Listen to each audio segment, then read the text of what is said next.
What's up guys, Raymond here, also known as Rayvision, and check it out today. Well, we're going to be trying out something a little bit more different today. Well, we're going to be doing a Mini Cooper drift build, but what makes this drift build special is this is my first ever, when I say ever, I mean it, Mini Cooper, not just Mini Cooper, front wheel drive drift build. Now, I don't really know how to make a front wheel drive drift build, so I kind of improvised and did to my best of my ability. If you guys want to try out this drift build, it's going to be on the Ray Drift as usual, but, if you guys have any ideas how I'm supposed to perfectly make or how you're supposed to make can you even make a front wheel drive drift build, or how are you supposed to drift front wheel drive? Because I did to the best of my ability. This was my first time ever drifting front wheel drive, and I kind of improvised for most of it. I was like, man, maybe some e-brake, if I do some gas it snaps back. So yeah, that's what's happening.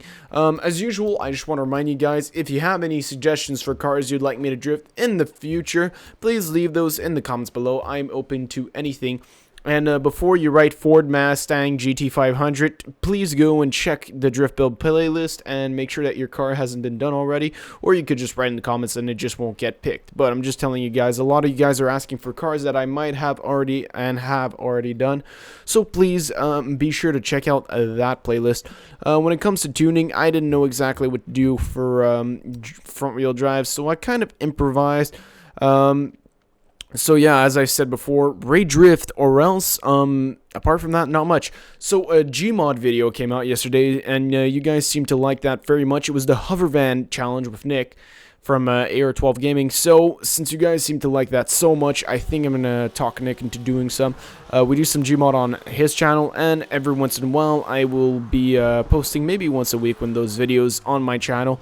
Also BeamNG Drives, you guys like to see that, so when I can I will do that.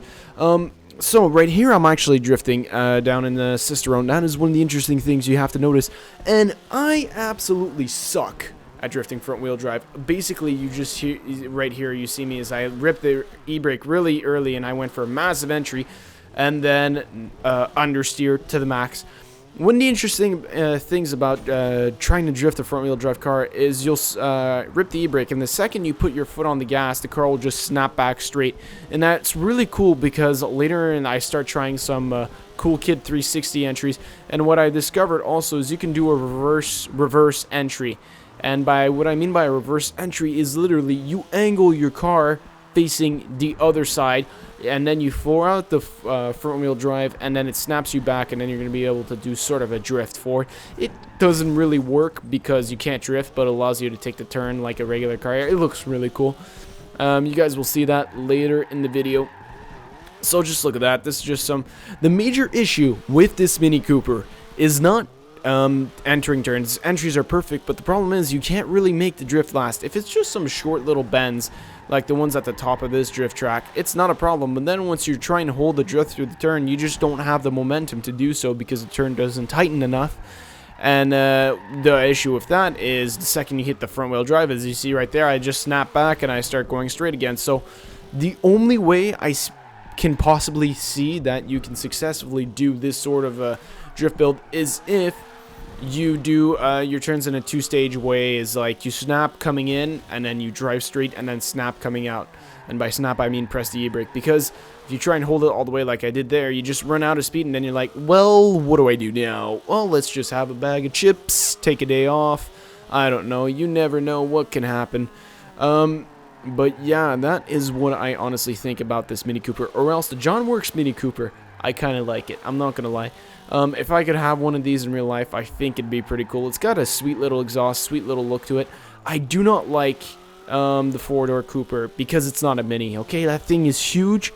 Okay, all the new Mini Coopers are pretty big, but the four-door one I feel is just so retardedly big. It just defies... It doesn't make sense. It kind of contradicts itself.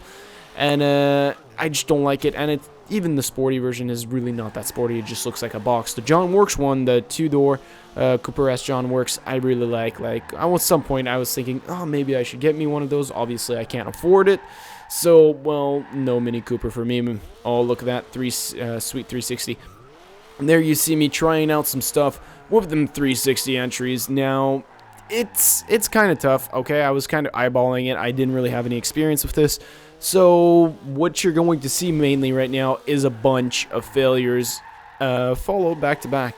But what you are going to see is one really cool turn, as I didn't really complete the turn super well, but what I did do is I got some sweet reverse entry. Now this is what reverse entry should be, when you're facing the opposite way and then you bring it back around, and then somehow that gives you what you need. So I hope you like that reverse entry, and as usual guys, I want to thank you all for watching. Leave your comments below. Hope you all enjoyed, and I will see you all next time.